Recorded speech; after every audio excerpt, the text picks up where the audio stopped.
You need to stop trying to run away from pain. This is a concept that is very important to me. It's a concept that I've been thinking about the past few years. Honestly, the most important past few years of my life. And I feel like it's a concept that everybody should think about a bit more if your goal is to have a good life. Doesn't have to be like a successful life, like financially successful, but a good life in general, which for everybody is something different. It could be like getting rich if you're into that, buying a lot of cool stuff or something, or being very jacked, very big and strong and wanting to show that. Honestly, a combination of all of those. Whatever your goal is, usually it's all about any type of goal that's actually worth achieving. Nothing that's like very easy. Like if your goal is to just, I don't know, get good grades at school, then I mean, it's not really too hard. But even in that case, the not running away from pain concept is very important. I'm gonna try to explain what I mean by that. It's honestly not really about physical pain. It can be too, but it's about any type of suffering. It can be mentally, physically, sometimes even emotionally. Sometimes it's even about just the risk of pain. A few examples can be for like a relationship. If you're someone that wants to have a good relationship, and I'm not just talking about a relationship, I'm talking about a good relationship with value. With a good relationship comes a risk, a pretty high risk of some very intense pain at the end of it, or sometimes maybe even during it. But just because you're afraid of being heartbroken, or that the girl is gonna cheat on you, or whatever it might be, is that a good enough reason to not go after the good relationship? In my opinion, it's not. And that's just one example. Another example is maybe a more common example, easily to understand, is you are not satisfied with your body, with your physique. Every time you look in the mirror, you either feel disgusted or you actually just avoid the mirror entirely. And there is a little voice in your head all the time telling you you're not good enough, and you feel insecure around other people. You're scared of taking off your shirt when summer comes around and it's time to swim in the pool with your friends and stuff.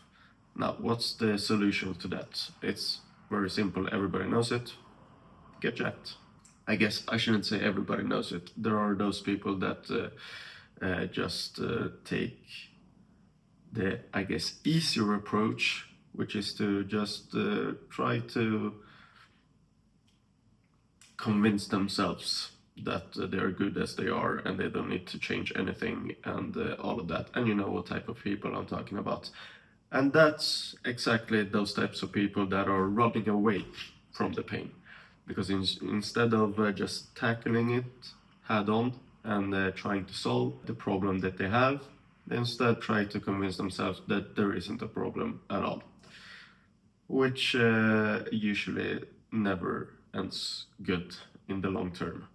Those people can try to tell themselves and others whatever they want, but the voice in their head is still gonna be there, and it's slowly but surely gonna get stronger every day, and that's something that really takes a toll on your mental health, which I've realized. I've been there as well. So now turning that back around with the concept of not running away from pain. In this case, for example, that not running away from pain means that you run actually straight towards the pain. And in that case, the pain would be going to the gym. If you have a body that you're really not proud of, then there are good chances that you're not going to the gym right now, and you actually really don't feel like going to the gym, otherwise you would have already done it, since you knew the problem all along, you knew the solution all along.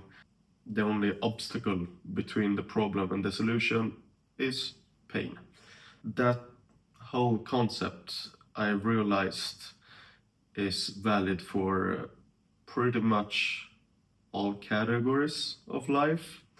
It doesn't mean that you have to be in a constant suffering to have a good life. That doesn't sound like a good life either.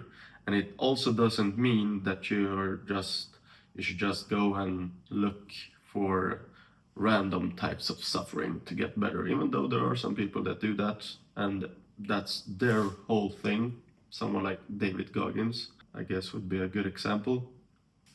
Fuck where the song is. But yes, the most important part of all of this is to be introspective and know, like, really talk with yourself a lot in your head, and maybe sometimes even write to yourself, because you should know, you should at least have a feeling of what you want to do in life and what types of goals that you have, what type of life you want to have in the future. Knowing all of that, you should start to get a better idea of what type of path you should take to eventually get to the life that you want to have, and whatever path that might be. And if it's something that you really, really want to have, that usually means that there's gonna be a lot of pain in that path that you're gonna take, because nothing worth achieving usually never comes without a good amount of pain. I think I said that wrong. Anyways, speaking of pain, this video itself is actually kind of my way of tackling some type of pain. That pain is me being afraid of just talking to the camera, talking in English, and I'm not too scared of it anymore, because I've done it quite a while with some short form content stuff, but this longer type of video does feel pretty uncomfortable to me still. So I'm trying to get used to it, because I know what type of life I want to have in the future, and being able to talk to a camera, preferably without a lot of like, and all of that filler stuff that I am using right now. Preferably I would not have that in the future, which is gonna help me achieve the life that I want. And that's just one of the many things that I need to fix to get to where I want to be. So yeah, this is my way of tackling this type of pain. So this itself can be a type of suffering, just the feeling of, oh, it's gonna cringe, what is everybody gonna think of me, and all of that. I'm tackling it head on, instead of just convincing myself, yeah, no, actually that's not what I want to do later. I mean, I could be content with just a normal 9-to-5 job and working as everybody is, and then doing that until I am 60 or 65, and then I can finally rest and have fun, I guess. Or I could just wait for my wage until the end of the month, and then I will have money to go drink with my friends and live my life like that for the rest of time. You know, fuck that. I'm tackling the pain straight on, and you should too. Good luck with your life, my friends. Trust me, it's worth tackling it.